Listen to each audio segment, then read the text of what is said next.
Hello दोस्तों, good morning. स्वागत है एक बार फिर से आप सभी का एमजेटी एजुकेशन में। दोस्तों आज है संडे और संडे को होता है पब वीकली टेस्ट। तो तैयार हो जाइए वीकली टेस्ट के लिए। इस वीक के जितने भी क्वेश्चंस बने हुए हैं उनको आज की वीडियो में हम लोग उनमें से जो टॉप इंपोर्टेंट 30 क्वेश्चन है उनका रिवीजन करने वाले हैं। तो 26 अगस्त से 1 सितंबर तक के बनने वाले यहाँ पर क्वेश्चन मिलेंगे। डिटेल्स भी रहेगा, एक्सप्लेनेशन भी रहेगा, हिंदी और इंग्लिश दोनों में रहेगा। इसके अलावा एंड में मैं आपको कुछ और इंफॉर्मेटिव चीजें भी देने वाला हूं, तो आप एंड तक बने रहिएगा। रूल आपका वही पुराना है, आपको स्कोर अपना बता करके जाना है, ठीक है। कैलकुलेट करते जाना है और लास्ट में कमेंट करके बताना है स्कोर। और इसकी क्विज और पीडीएफ जैसा कि आप जानते हो कि एमजेटी ऐप पर आपको मिल जाएगी। फ्री क्विज और फ्री पीडीएफ के लिए एमजेटी ऐप का रुख करिए, क्योंकि यहीं पर अब मिलने वाला है सब पीडीएफ वगैरह आगे आने वाले टाइम पर भी। तो चलिए शुरुआत करते हैं। एक बार से वीडियो को लाइक वगैरह कर दीजिए, एक अच्छे से कमेंट कर दीजिए। शुरू करते हैं। पहला क्वेश्चन आपके सामने है। हाल ही में अपनी यूक्रेन यात्रा के दौरान पीएम मोदी ने यूक्रेन को कितने भीष्म क्यूब भेंट किए? तो आपको याद होगा कि इस हफ्ते में पीएम मोदी ने यूक्रेन और पोलैंड दो देशों की यात्रा की, जिसमें जब वो यूक्रेन गए तो यूक्रेन को 4 भीष्म क्यूब भेंट किए हैं। भीष्म क्यूब क्या है? भीष्म क्यूब जो दोस्तों ये एक टेम्प्रोरी हॉस्पिटल है। एक प्रकार से एक समझ लो कि 20 किलोग्राम का एक ऐसा किट होगा हॉस्पिटल का कि क्विकली अगर कहीं आपदा वाले क्षेत्र में कोई फर्स्ट एड टाइप का अगर उपचार प्रोवाइड कराना होगा तो वो प्रोवाइड किया जाता है इसके तहत। इसका पूरा नाम होता है भारत हेल्थ इनिशिएटिव फॉर सहयोग हित एंड मैत्री, ठीक है। तो भीष्म क्यूब ये दिया गया है। प्रोजेक्ट भीष्म के तहत इसे बनाया गया था। अभी हाल ही में भारतीय वायुसेना और भारतीय सेना ने इसका इसका जो ये क्यूब है इसका एक सटीक पैरा ड्रॉप का परीक्षण किया था। इसमें होता क्या है कि ये एक किट होती है और वो किट हवा से गिराई गई थी, पैरा ड्रॉप किया गया था टारगेटेड लोकेशन पर। और जब वो गिरा था, गिरने के बाद उस किट को जब फैला जाता है तो उसमें फर्स्ट एड टाइप का इलाज, इसके अलावा कोई अगर अचानक से चोटिल हो जाता है तो उसको कैसे देखा जाएगा, ये सब चीजें इसमें रहती है, ठीक है। चलिए, तो 4 दिया गया है किसको? यूक्रेन को। अगला, हाल ही में भारत ने किस नाम से अपना पहला दोबारा इस्तेमाल होने वाला हाइब्रिड रॉकेट लॉन्च किया? दोबारा इस्तेमाल होने वाला यानी कि रीयूजेबल। तो भारत ने अपना रीयूजेबल हाइब्रिड रॉकेट लॉन्च किया है रहोमी 1 नाम से। किस नाम से? रहोमी 1 नाम से। जो लोग डी ऑप्शन लगा रहे हैं वो करेक्ट लगा रहे हैं। यहाँ पर आप आर्टिकल भी इसको लेकर के देख पाओगे। इसको मार्टिन ग्रुप के साथ स्पेस जोन इंडिया ने मिलकर के बनाया है। तमिलनाडु स्थित ये स्टार्टअप है। तो इसी के जरिए अभी 3 क्यूब सैटेलाइट और 50 पिको सैटेलाइट लॉन्च किया गया और ये उसको सक्सेसफुली लेकर गया भी। रोहमी 1 रीयूजेबल रॉकेट मतलब इसका काम ये होगा कि सैटेलाइट को ले जाए, ये कक्षा में छोड़े, उसके बाद वापस से आ जाए दोबारा से यूज होने के लिए, ठीक है। तो ये रीयूजेबल रॉकेट है, भारत का पहला। अगला, पीएम मोदी के शासन पर किसके द्वारा लिखी गई पुस्तक मोदीज गवर्नेंस ट्रायम्फ, इसका हाल ही में विमोचन किया गया? वेरी मोस्ट इंपॉर्टेंट क्वेश्चन है। बताइए, पीएम मोदी के ऊपर लिखी गई है ये पुस्तक मोदीज गवर्नेंस ट्रायम्फ, किसने लिखी है इनमें से? जल्दी जल्दी कमेंट करके बताओ किसने लिखी है। सी ऑप्शन अगर आप लगा रहे हैं तरुण चुग तो बिल्कुल करेक्ट लगा रहे हैं, सही है ऑप्शन आपका। तो तरुण चुग की ये पुस्तक है और इस पुस्तक का पूरा नाम है Modi's governance triumph reshaping India's path to prosperity. Clear? चलिए आगे देखते हैं। अगला, अगस्त 2024 में दक्षिण भारत का पहला आदिवासी पुस्तकालय कानू कहां पर खोला गया है? ये दक्षिण भारत का पहला ट्राइबल म्यूजियम लाइब्रेरी है, ठीक है, म्यूजियम नहीं लाइब्रेरी है। कहां पर खोला गया है? तो आप बताओगे कहां पर? कर्नाटक में। नाम क्या है इसका? कानू, ठीक है ना। तो ये दक्षिण भारत की पहली है। तो अभी अगस्त 25 को इसका उद्घाटन किया गया है। तो अच्छा, एक चीज अगर आपसे पूछा जाए कि भारत का पहला आदिवासी म्यूजियम कहाँ पर है, तो आप बताओगे मध्य प्रदेश में। भारत का पहला आदिवासी म्यूजियम मध्य प्रदेश में है, ठीक है। चलिए, तो ये चामराजनगर कर्नाटक में खोला गया। अगला, सेबी ने किसको 5 साल के लिए पूंजी बाजार से प्रतिबंधित किया और 25 करोड़ का जुर्माना भी लगाया? तो सेबी ने अभी हाल ही में दोस्तों 25 करोड़ का जुर्माना और 5 साल के लिए बैन किया है शेयर मार्केट से। किसे बैन किया है? तो रिलायंस कम्युनिकेशन जो था उसके मालिक अनिल अंबानी को। अनिल अंबानी मुकेश अंबानी के ही भाई हैं और इन पर अभी सेबी ने बैन लगा दिया है कि भाई मार्केट में अब आप दूरी बनाकर रखो, मार्केट में कुछ मत करना 5 साल तक। क्यों? क्योंकि इन्होंने अपनी कंपनी में हेर फेर बहुत किया। रिलायंस होम फाइनेंस एक है इन्हीं की कंपनियों में से एक कंपनी, इसकी धन की हेरा फेरी इसमें हुई बहुत ज्यादा। इन्होंने क्या किया था कि अपनी ही कंपनियां, अपनी ही जो सेल कंपनियां हैं, छोटी छोटी कंपनियां हैं, या कहें कि अपने जो गिने चुने चुनिंदा पर्सन्स हैं, उनके थ्रू ये करवाया कि आप आओ हमारे यहाँ लोन लो, और वो लोन के लिए एप्लीकेशन डाले। सेम डे, जैसे ही आज ही एप्लीकेशन आया, आज ही लोन सैंक्शन कर दिया, और वो भी बहुत बड़े बड़े अमाउंट में, कुछ गिने चुने। एक ही दिन में काफी ज्यादा मात्रा में लोन सैंक्शन किए गए। क्यों? क्योंकि इनको दिखाना था कि देखो हमारे जो रिलायंस होम फाइनेंस है, ये कितने ट्रांजेक्शन्स कर रही है या कितने लोन बांटी हुई है, ये सब दिखाना था। तो इन्होंने अपने ही गिने चुने लोगों को एक ही दिन में एप्लीकेशन फॉर्म भरवा के उसी दिन लोन बांट दिया, और यहीं ये पकड़े गए, है ना। फिलहाल सेबी की अगर बात करें तो securities and exchange board of India है, इसका फुल फॉर्म। स्थापना 1992 में हुई थी, मुंबई में इसका हेडक्वार्टर है, अध्यक्ष है माधवीपुरी बुच। अगला, हाल ही में किस राज्य के मुख्यमंत्री ने सुभद्रा योजना शुरू की? तो दोस्तों, सुभद्रा योजना किसने शुरू की है? आपको अगर याद हो तो भगवान कृष्ण, ठीक है, भगवान जगन्नाथ और बलभद्र जी और सुभद्रा जी, इनकी यात्रा निकलती है। कहाँ पर निकलती है? उड़ीसा में। तो उड़ीसा में आप याद रखना यहाँ से सुभद्रा योजना, ठीक है, याद रहेगा, भूलना नहीं चाहिए, बहुत इंपॉर्टेंट है ये क्वेश्चन। तो सुभद्रा योजना के तहत होगा क्या एक्चुअली में? इसके तहत अगले 5 वर्षों में 21 से 60 वर्ष की आयु की 1 करोड़ से ज्यादा महिलाओं को 50,000 रुपए दिए जाएंगे। ये 50,000 रुपए 10-10 हजार करके 5 सालों में दिए जाएंगे, और ये 10,000 प्रतिवर्ष जो होगा, इसको भी 2 शिफ्ट में दिया जाएगा। 5-5 हजार करके साल भर में 2 बार मिलाकर 10,000 दिया जाएगा, फिर ऐसे इसे 5 साल तक किया जाएगा, यानी टोटल 50,000 रुपए दिए जाएंगे। तो ये राखी पूर्णिमा और अंतर्राष्ट्रीय महिला दिवस पर 5-5 हजार रुपए की 2 किस्तों में दिए जाएंगे, ठीक है। तो 2024-25 से शुरू होकर 2028-29 तक ये सुभद्रा योजना जारी रहेगी उड़ीसा के लिए। अगला, हाल ही में गृह मंत्रालय ने किस राज्य या केंद्र शासित प्रदेश में 5 नए जिले बनाने की घोषणा की है? तो दोस्तों, 5 नए जिले बनाए जा रहे हैं लद्दाख में। काफी लंबे समय से ये डिमांड उठ रही थी लद्दाख में कि थोड़ा सा और जिलों के रूप में इसको तोड़ा जाए, क्योंकि यहाँ पर एडमिनिस्ट्रेशन ठीक से हो नहीं पा रहा है। तो लद्दाख में अब तक केवल 2 जिले थे, अब इसमें 5 और जिले जोड़ दिए गए हैं। टोटल अब जिलों की संख्या हो गई है 7, ठीक है ना। तो अब तक केवल लेह और कारगिल 2 ही जिले थे, अब 5 और जुड़े हैं, जांस्कर, द्रास, साम, नुब्रा और चांगथांग, ठीक है। लेह और कारगिल पहले से थे। आपको पता होगा कि 5 अगस्त को 2019 को गृह मंत्री अमित शाह जी ने उस टाइम पर अनाउंस किया था कि अब लद्दाख और जम्मू कश्मीर 2 यूनियन टेरिटरी रहेंगे, जम्मू कश्मीर राज्य नहीं रहेगा। आर्टिकल 370 और 35A रिमूव किया जाएगा। इसके अलावा इन्होंने कहा कि जम्मू कश्मीर में वहां पर लेजिस्लेटिव असेंबली रहेगी, जबकि यहाँ पर लेजिस्लेटिव असेंबली नहीं रहेगी। तो तब से ये यूनियन टेरिटरी है। ऑफिशियल रूप से ये लागू हुआ 31 अक्टूबर को। 31 अक्टूबर, अगर आपसे पूछा जाए कि कब यूनियन टेरिटरी बना लद्दाख और जम्मू कश्मीर, तब बताना आधिकारिक रूप से 31 अक्टूबर के बाद से अस्तित्व में आया। अगला, हाल ही में सौम्या स्वामीनाथन ने किसके द्वारा लिखी गई आत्मकथा द साइंटिस्ट एंटरप्रेन्योर, इसका विमोचन किया है। ये आत्मकथा है द साइंटिस्ट एंटरप्रेन्योर, और इसका विमोचन किया है सौम्या स्वामीनाथन ने। ये लिखा है दोस्तों कल्पना शंकर ने। ये कल्पना शंकर की आत्मकथा है, यानी ऑटोबायोग्राफी है, ठीक है ना। तो जो ऑटोबायोग्राफी होती है वो खुद से लिखी जाती है, जो बायोग्राफी होती है वो किसी और के जीवन पर कोई और लेखक लिखता है। तो इन्होंने खुद के जीवन पर ये लिखा हुआ है the scientist entrepreneur empowering millions of women, ठीक है। तो कल्पना शंकर की ये है, और इसका विमोचन मतलब कि लॉन्चिंग किया, तो लॉन्चिंग किया है सौम्या स्वामीनाथन ने, जो कि एक भारतीय बाल रोग विशेषज्ञ हैं और नैदानिक वैज्ञानिक हैं।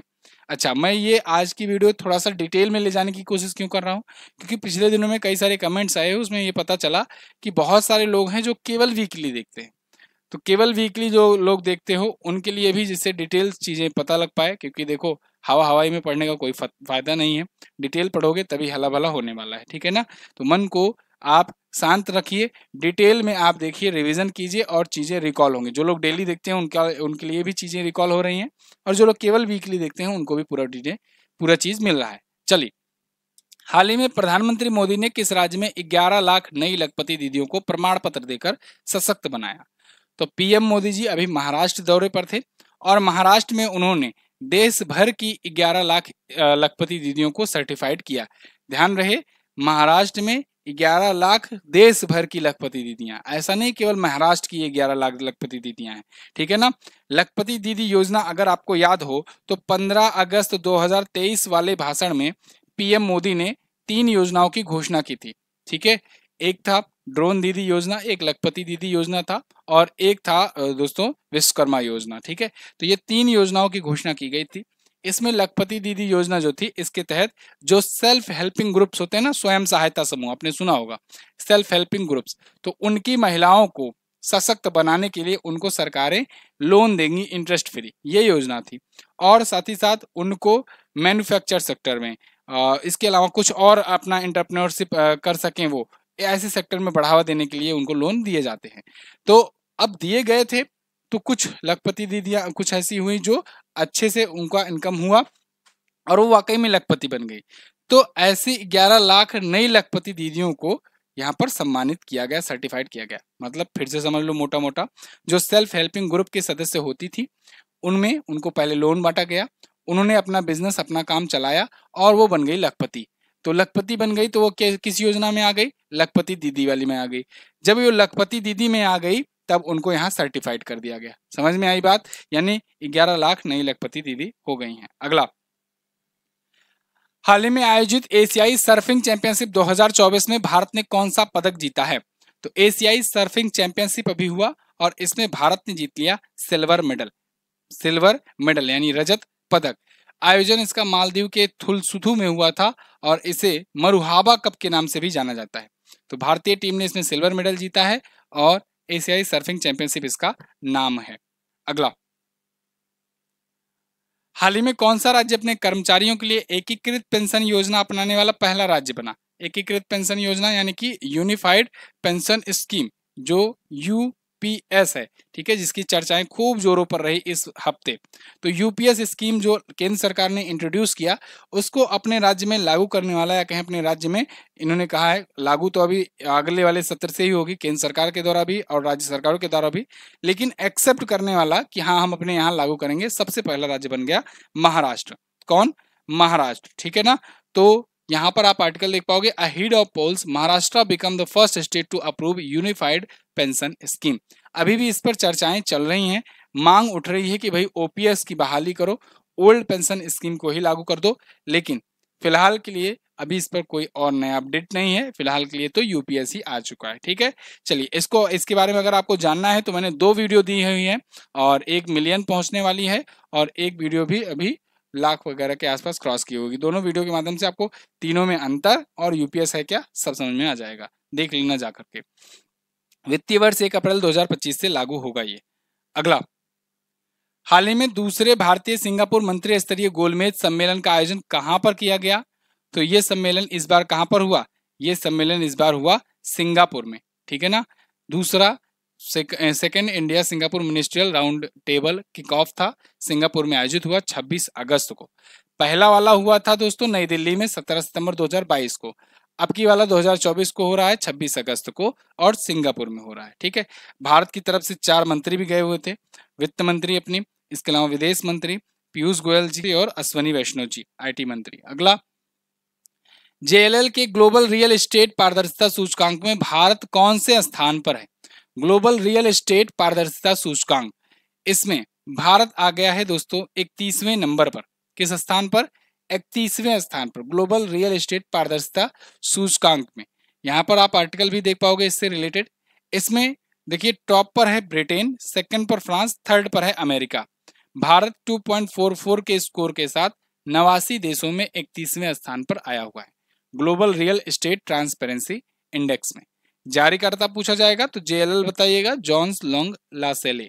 अगला, हाल ही में किस राज्य के मुख्यमंत्री ने मुख्यमंत्री सुख शिक्षा योजना शुरू की। तो देखिए जब भी मैंने आपको बताया है सुख मिल जाए, सुखा सहाय मिल जाए, सुखू मिल जाए, तो ये सभी आप समझिएगा कि हिमाचल प्रदेश के सीएम ने अपने नाम से लॉन्च किया है। तो हिमाचल प्रदेश के जो सीएम है सुखविंदर सिंह सुक्खू जी, उन्होंने इसे लॉन्च किया है। ठीक है ना, बहुत सारी योजना आपको मिलेगी। ठीक है, मुख्यमंत्री सुखा सहाय योजना, मुख्यमंत्री सुख शिक्षा योजना, ऐसे सुख से रिलेटेड बहुत सारी योजनाएं मिलेंगी, तो आप आसानी से डिकोड कर पाओगे। ठीक है, तो यहाँ के हिमाचल प्रदेश के सीएम है कांग्रेस पार्टी से, इन्होंने मुख्यमंत्री सुख शिक्षा योजना की अनाउंसमेंट किया हुआ है। इसमें इन्होंने ये बताया है कि इसका उद्देश्य है समाज के कमजोर वर्ग को एक सहायक वातावरण प्रदान करना। सालाना 1 लाख रुपए से कम आय वाले विधवाओं, निराश्रितों, महिलाओं, विकलांग बच्चों, उनके माता पिता, तलाकशुदा महिलाओं के बच्चे, इन सब की सहायता की जाएगी। इस योजना के तहत इन सबको शिक्षा प्रोवाइड करने में मदद की जाएगी।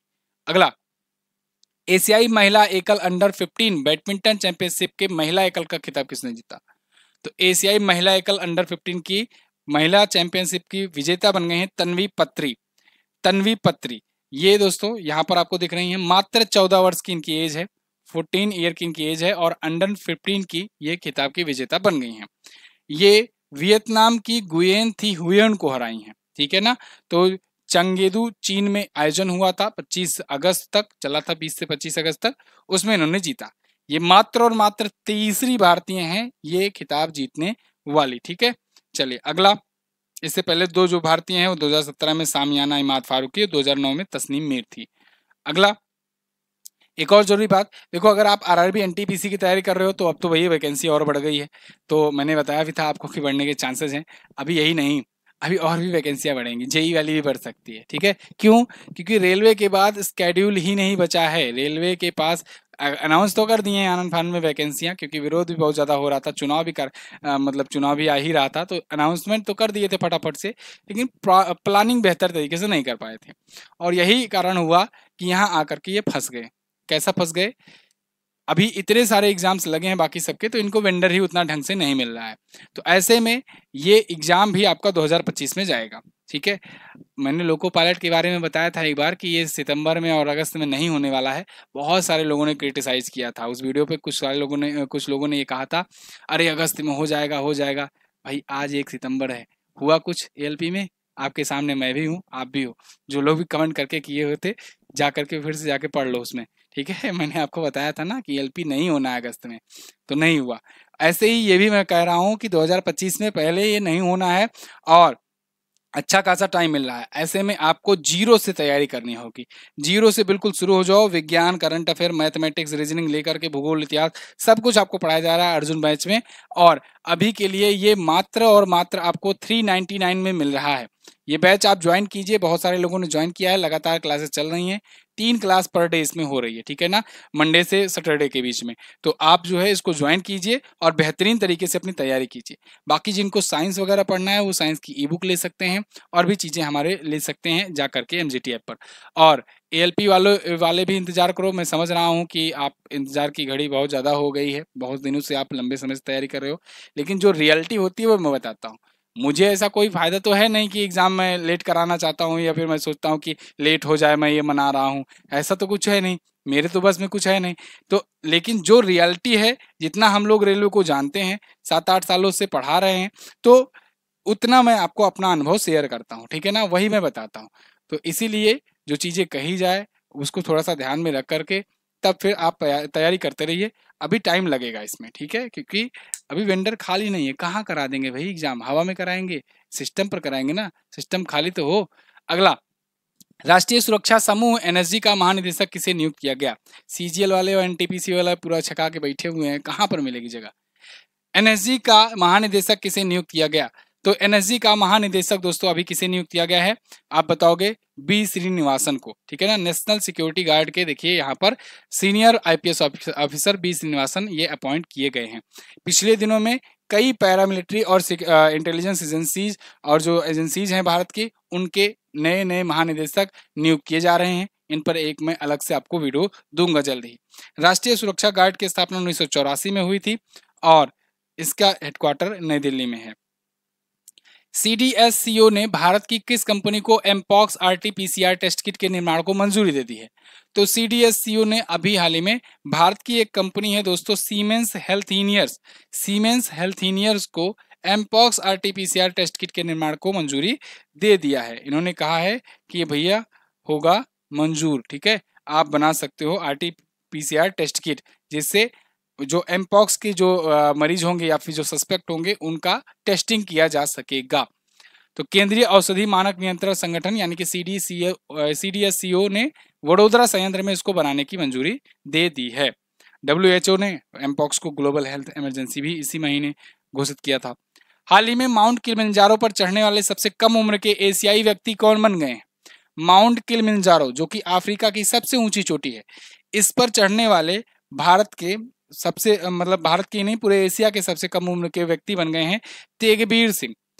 उम्र जानते हो कितनी है? जान करके आप हैरान रह जाओगे, 5 वर्ष। मात्र 5 वर्ष की उम्र में इन्होंने ये पीक फतेह कर दिया। ठीक है, तो इन्होंने 5,895 मीटर की ऊंची चोटी को फतेह कर दिया है और ये तंजानिया में आसपास में स्थित है। सर्बियाई लड़के अगजेन का रिकॉर्ड तोड़ा है 5 साल में जिन्होंने चढ़ाई की थी। अगला, 27 अगस्त 2024 को किस कंपनी ने हिलकोल नाम से एक नया सिंगल स्ट्रेन ओरल हैजा वैक्सीन OCV लॉन्च किया है?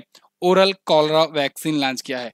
तो हिलकोल नाम की ओरल कॉलरा वैक्सीन लॉन्च किया है भारत बायोटेक ने।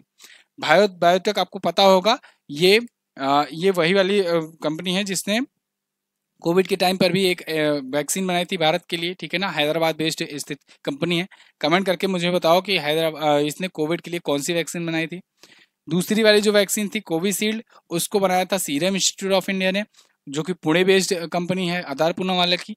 ये भारत बायोटेक है, ये कृष्णा इला इसकी मालिक है। कृष्णा इला इसके मालिक हैं, नाम पूछा जाएगा। ठीक है ना, कृष्णा इला इसके मालिक हैं और इसने अभी हाल ही में OCV लॉन्च किया है हिलकोल नाम से, oral cholera vaccine. Oral vaccine जो होती है वो मुंह से पिलाई जाती है, जैसे आप सुने होंगे ओरल पोलियो की खुराक। ठीक है ना, तो ऐसे ही ये हिलकोल है, हिलकोल BVV 131। ठीक है जी, चलिए आगे बढ़ते हैं। अगला, शानशान तूफान ये कहाँ पर आया? शानशान, टाइफून शानशान। तो टाइफून शानशान जो है ये आया जापान में। कहाँ पर? जापान में। जापान में साइक्लोन को या कहीं चक्रवाती तूफान को टाइफून कहते हैं। अमेरिका वगैरह में आए, मैक्सिको वगैरह में आए तो उसे हैरिकेन कहते हैं। अपने यहाँ आएगा तो क्या कहेंगे? बवंडर। अगला, टाइफून शानशान हाई अलर्ट के लिए जारी कर दिया गया। ठीक है, साइक्लोन कहेंगे, चक्रवाती तूफान ही कहेंगे अपने यहाँ भी, मजाक है। JMA यानी कि जापान मौसम विज्ञान एजेंसी ने ये अनाउंसमेंट किया है। अगला, शीर्ष पर कौन है हुरून इंडिया रिच लिस्ट में? तो हुरून इंडिया की रिच लिस्ट में नया लिस्ट जो जारी हुआ इसमें टॉप पर पहुंच गए हैं दोस्तों गौतम अडानी। गौतम अडानी बन गए हैं ना सिर्फ इंडिया के बल्कि पूरे एशिया के सबसे अमीर व्यक्ति। अडानी ने अंबानी को कर दिया पीछे। क्यों? क्योंकि अंबानी ने ज्यादा पैसा खर्च कर दिया अपने बेटे की शादी पे, तो घाटे में आ गए। यहाँ अडानी जो हैं ये आगे निकल गए। तो ये फिलहाल एशिया के टॉप 2 रिचेस्ट पर्संस हैं। हुरून इंडिया की रिच लिस्ट में बहुत सारे और भी डाटा आए हैं, फैक्ट आए हैं, इनको हम लोग एक एक करके जानते हैं। जैसे गौतम अडानी तो टॉप पर पहुंच चुके हैं, इनकी कुल संपत्ति 11,61,000 करोड़ पहुंच गई है। भारत में 75 नए अरबपति जुड़े हैं पिछले साल में। टोटल अरबपतियों की संख्या आज के टाइम पर 334 हो गई है। ऐसा कहा जा रहा है इस रिपोर्ट में कि हर 5 दिन में भारत को 1 अरबपति मिल रहे हैं। हर 5 दिन में 1 अरबपति, वाह भाई। सबसे ज्यादा अरबपति वाले टॉप 3 शहर जो हैं उसमें मुंबई है टॉप पर, दिल्ली है दूसरे पर, ये तो दोनों पहले पर था ही, पहले दूसरे पर। हैदराबाद इस बार कूद करके तीसरे पर आ गया है, बेंगलुरु को इसने पीछे कर दिया है। गोपीचंद हिंदुजा और फैमिली जो है ये 1,92,700 करोड़ की संपत्ति के साथ सबसे अमीर NRI है भारत में। ठीक है, ये सभी फैक्ट याद रखना आप। और इस बार शाहरुख खान, ऋतिक रोशन ये सभी इस लिस्ट में आ गए हैं शामिल। 29 अगस्त 2024 को राजनाथ सिंह जी ने, रक्षा मंत्री हैं जो कि इन्होंने भारत की दूसरी परमाणु मिसाइल पनडुब्बी INS अरिहंत को कमीशन किया है। ये तो दोस्तों बहुत ही इंपॉर्टेंट क्वेश्चन है, महान इंपॉर्टेंट क्वेश्चन है, इसको लिख लेना, पूछा ही जाएगा। INS अरिहंत ये कमीशन कहां पर किया गया? विशाखापत्तनम में। किसके द्वारा? रक्षा मंत्री राजनाथ सिंह जी के द्वारा। INS अरिहंत की खूबी ये है कि ये दोस्तों ये न्यूक्लियर पावर्ड ये सबमरीन है। सबमरीन मतलब कि पनडुब्बी, और न्यूक्लियर पावर्ड है तो मतलब न्यूक्लियर पावर, ये न्यूक्लियर मिसाइल वगैरह भी छोड़ सकती है और न्यूक्लियर से चल भी सकती है। इसके अलावा ये सेकंड है केवल भारतीय, यानी इससे पहले केवल एक थी, इससे पहले केवल अरिहंत था अपने पास, INS अरिहंत, और अब INS अरिहंत आ गया है। तो अरिहंत के बाद अरिघात, ठीक है ना, अरिघात। ध्यान रखना दोनों ही पनडुब्बियां न्यूक्लियर सबमरीन है और केवल केवल 2 ही हैं भारत के पास। इससे भारत की ताकत और बढ़ गई है। यहाँ पर स्पीड वगैरह की बात करें तो 12 से 15 नॉट ये सतह पर और पानी के अंदर 24 नॉट की स्पीड से जाएगी। अगला, अगस्त 2024 में सीआईएसएफ का महानिदेशक किसे नियुक्त किया गया? तो सीआईएसएफ का महानिदेशक दोस्तों नियुक्त किया गया है अभी किसे? राजविंदर सिंह भट्टी को। यहाँ पर देखिए नए डीजीपी नियुक्त किए गए हैं for CISF and BSF. CISF और बीएसएफ के दोनों महानिदेशक नियुक्त किए गए हैं, दोनों संस्थाओं के, दोनों पैरामिलिट्री फोर्सेस के। मैंने जैसे कि आपको बताया इस हफ्ते बहुत सारी एजेंसियां, बहुत सारी पैरामिलिट्री फोर्सेस के अध्यक्ष नियुक्त किए गए हैं। चलिए, तो राजविंदर सिंह भट्टी जो हैं ये सीआईएसएफ के महानिदेशक होंगे। 1990 बैच के बिहार कैडर के आईपीएस हैं। ये 30 सितंबर 2025 तक रहेंगे। दलजीत सिंह चौधरी जो हैं ये बीएसएफ के यानी कि बॉर्डर सिक्योरिटी फोर्स के महानिदेशक होंगे। 30 नवंबर 2025 तक रहेंगे। 90 बैच के ये भी यूपी कैडर के हैं ये, ठीक है। बाकी दोनों की स्थापना आप देख सकते हो। अगला बढ़ते हैं। भारत ने 73,000 सिग 716 राइफलों के लिए किस देश के साथ रिपीट ऑर्डर सौदे पर हस्ताक्षर किए? तो सिगसायर नाम की एक कंपनी है जो अमेरिकी कंपनी है, वो भारत को राइफल सप्लाई की थी एक बार।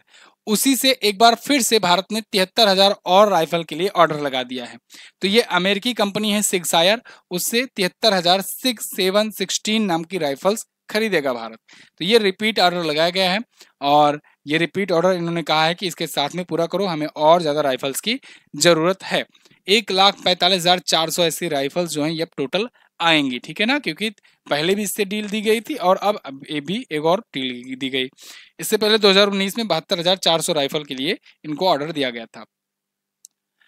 फतेह में मोहजेरानी ये किस देश की पहली महिला सरकारी प्रवक्ता बन गई हैं? तो फतेह में मोहजेरानी जो है ये ईरान की पहली राष्ट्रीय प्रवक्ता बन गई हैं। ईरान में आप जानते हो कि राष्ट्रपति चेंज हो चुके हैं। राष्ट्रपति आए हैं तो इन्होंने ये कहा है कि हम दुनिया भर में जिसके लिए हमारी आलोचना होती थी उस पर हम लोग थोड़ा सा काम करने की कोशिश करेंगे, महिलाओं को आगे बढ़ाने की कोशिश करेंगे। कैसे आगे बढ़ा रहे हैं? राष्ट्रीय प्रवक्ता के रूप में नियुक्त किए हैं और भी कुछ बड़े बड़े पदों पर महिलाओं की नियुक्ति ये किए हुए हैं। तो ईरान के राष्ट्रपति हैं नए वाले मसूद पजेश्कियान। पुराने वाले हेलीकॉप्टर क्रैश में मर गए, चले गए, अब क्या पता मरवा दिए गए कि क्या हुआ, वो तो अभी तक पता नहीं लगा है। फिलहाल अब नए राष्ट्रपति ये हैं मसूद पजेश्कियान और इन्होंने फतेह में मोहजेरानी को ईरान की पहली महिला सरकारी प्रवक्ता नियुक्त किया है। ये हैरियट वाट यूनिवर्सिटी से बिजनेस एडमिनिस्ट्रेशन में डॉक्टरेट की उपाधि भी हासिल कर चुकी हैं। अगला, पेरिस पैरालंपिक में भारत के लिए पहला गोल्ड किसने जीता? तो देखो पेरिस पैरालंपिक चल रहा है और इस हफ्ते ही आपको मिल गया पहला गुड न्यूज। तो पेरिस पैरालंपिक में भारत को मिल गया पहला गोल्ड और जीता किसने? अवनी लेखरा ने। अवनी लेखरा वही हैं जिन्होंने पिछली साल भारत को 2 मेडल दिलाए थे टोक्यो पैरालंपिक्स में, एक गोल्ड और एक ब्रांज। इस बार इन्होंने शुरुआत कर दी है भारत की गोल्ड से। तो गोल्ड मेडल ये इस साल जीत चुकी हैं पेरिस पैरालंपिक्स में और इन्होंने पिछली साल वाला अपना रिकॉर्ड तोड़ दिया है। पिछली बार इन्होंने 249.6 का स्कोर किया था, इस बार 249.7 का स्कोर की थी। ये शूटिंग की ये खिलाड़ी हैं, ठीक है ना, शूटिंग संबंधित हैं और 10 मीटर एयर राइफल की SH1 कैटेगरी में इन्होंने ये मेडल हासिल किया है, गोल्ड हासिल किया है। SH1 क्यों दिख रहा है? क्योंकि ये पैरा ओलंपिक्स है और इसमें ऐसी बहुत सारी कैटेगरी आपको देखने को मिलेंगी, क्योंकि आईओसी ने पहले ही लिस्ट बना करके रखी है कि कोई किस प्रकार से दिव्यांग, विकलांग या डिसेबल है उसको उसी प्रकार के लोगों से कंपीट कराया जाए, ठीक है, तो उसी की वो कैटेगरी है। चलिए, तो फिलहाल 2 पैरालंपिक्स में लगातार 2 गोल्ड जीतने वाली पहली भारतीय भी बन गई हैं। विश्व स्वास्थ्य संगठन द्वारा किस देश के धुली खेल शहर को एशिया का दूसरा सबसे स्वस्थ शहर घोषित किया गया? WHO ने अभी नेपाल के धुली खेल शहर को विश्व एशिया का दूसरा सबसे स्वस्थ शहर और नेपाल का पहला स्वस्थ शहर घोषित किया है। ये रिपोर्ट ऐसे समय में आई है जब एक रिपोर्ट ये भी आई है कि दोस्तों विश्व का तीसरा सबसे प्रदूषित देश जो है वो नेपाल है। तो एक तरफ तो है कि विश्व का सबसे तीसरा प्रदूषित देश है नेपाल और दूसरा ये भी न्यूज कि यहाँ पर एशिया में दूसरा सबसे हेल्दीएस्ट सिटी भी है। फिलहाल यहाँ नेपाल के कवरलेपाल चोक जिले में ये स्थित है। नेपाल का पहला शहर है और एशिया का दूसरा स्वस्थ शहर है। अगला, हाल ही में किस शिपयार्ड ने भारत का पहला प्रदूषण नियंत्रक पोत समुद्र प्रताप लॉन्च किया है? तो देखियो ये भी इंपॉर्टेंट क्वेश्चन है। अभी हाल ही में गोवा शिपयार्ड लिमिटेड ने समुद्र प्रताप नाम से भारत का पहला प्रदूषण नियंत्रक वेसल या पोत लॉन्च किया हुआ है, नाम है समुद्र प्रताप। ठीक है ना, तो ये गोवा शिपयार्ड लिमिटेड ने बनाया है। 114.5 मीटर की लंबाई है, 16.5 मीटर की चौड़ाई है, विस्थापन है 4170 टन का। अगला, राष्ट्रीय शिक्षा नीति के तहत भारत में अपना कैंपस स्थापित करने वाला पहला विदेशी यूनिवर्सिटी साउथहैम्पटन किस देश का है, या कहें किस देश की यूनिवर्सिटी साउथहैम्पटन यूनिवर्सिटी जो है ये भारत में अपना कैंपस स्थापित कर रही है, जो भारत में पहली नई राष्ट्रीय शिक्षा नीति के तहत चलने वाली विदेशी यूनिवर्सिटी होगी। तो ये देश है ब्रिटेन, जहां की ये है यूनिवर्सिटी साउथहैम्पटन। तो ये भारत में अपना यूनिवर्सिटी कैंपस स्थापित करेगी, मोस्ट प्रोबेबली गुड़गांव में स्थापित करे, गुड़गांव है या जिसे गुरुग्राम अब कहते हैं, तो गुरुग्राम में स्थापित करेगी और ये भारत में होगी ब्रिटेन की पहली यूनिवर्सिटी, जो यूजीसी रेगुलेशन 2023 के मुताबिक होगी। याद रखना, भारत में ऑस्ट्रेलिया की 2 यूनिवर्सिटी खुल चुकी हैं ऑलरेडी। गुजरात की गिफ्ट सिटी में खुली थी, ऑस्ट्रेलिया के 2 यूनिवर्सिटी 2023 में मैंने आपको ये क्वेश्चन कवर कराया था और ये पूछा भी जाएगा। एक डीकन यूनिवर्सिटी है और एक यूनिवर्सिटी ऑफ वोलोंगोंग है, ये दोनों ऑस्ट्रेलिया की यूनिवर्सिटी है और गुजरात की गिफ्ट सिटी में गांधीनगर में स्थापित की गई। लेकिन ध्यान रखना, ये नई राष्ट्रीय शिक्षा नीति के तहत नहीं यहाँ पर ऑपरेशन होता है, मतलब संचालन होता है सिलेबस का, जबकि इसमें नई राष्ट्रीय शिक्षा नीति के तहत संचालन होगा। डॉक्टर मनसुख मंडाविया ने सेवानिवृत्त खिलाड़ियों के लिए कौन सा कार्यक्रम शुरू किया है? खेल मंत्री हैं डॉक्टर मनसुख मंडाविया। पिछली टर्म में मोदी 2.0 में ये स्वास्थ्य मंत्री थे, अभी 3.0 में ये हैं खेल मंत्री।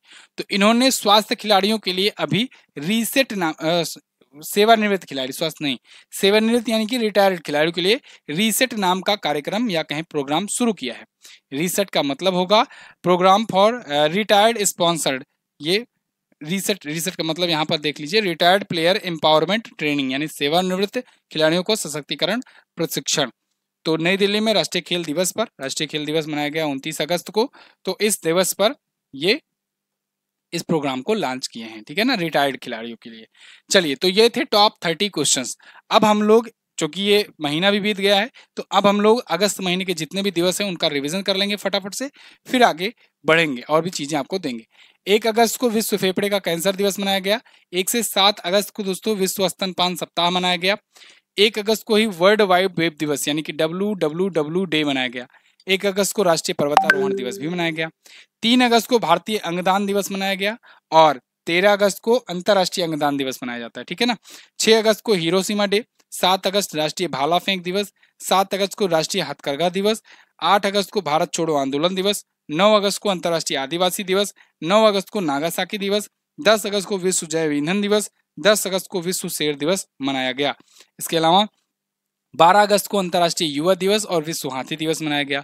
13 अगस्त विश्व अंगदान दिवस। 14 अगस्त को विभाजन विभीषिका स्मृति दिवस, मोस्ट इंपोर्टेंट। और 15 अगस्त को इस बार 78वां स्वतंत्रता दिवस था। 19 अगस्त को विश्व मानवतावादी दिवस। 20 अगस्त को सद्भावना दिवस। 20 अगस्त को विश्व मच्छर दिवस। 23 अगस्त को राष्ट्रीय अंतरिक्ष दिवस। 29 अगस्त को राष्ट्रीय खेल दिवस और 25 से 29 अगस्त को विश्व जल सप्ताह मनाया गया। ये प्रमुख दिवस अगस्त महीने के रहे। अब यहाँ कुछ प्रमुख नियुक्तियां हैं, इनका आप रिवीजन कर लीजिएगा। ये आप मैं स्क्रीनशॉट के लिए छोड़े दिए रहा हूँ और पीडीएफ आपको मिलेगी एमजेटी ऐप पर, तो वहां पर आप जाकर के डाउनलोड कर लेना। ये कुछ सैन्य अभ्यास हैं, एमजेटी ऐप पर ही आपको ये पीडीएफ वगैरह मिलेगी, ध्यान रखिएगा, ठीक है।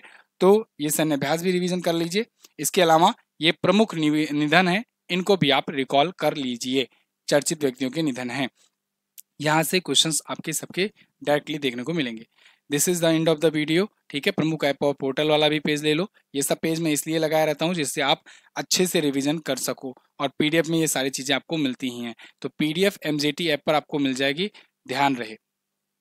ओके, डाउनलोड कर लेना जा करके फ्री में बिल्कुल। अर्जुन बैच जिनको ज्वाइन करना है आप एमजेटी ऐप पर जाइए और वहीं पर व्हाट्सएप का आइकॉन भी बना होगा, आप जाकर के पूछिए, पता कीजिए कितने में मिलेगा, या फिर ऑफर फॉर यू टैब में जाकर के आप कूपन कोड का भी इस्तेमाल कर सकते हो। This is the end of the video, thank you so much. मिलेंगे अगली वीडियो में, तब तक के लिए नमस्कार, जय हिंद, वंदे मातरम।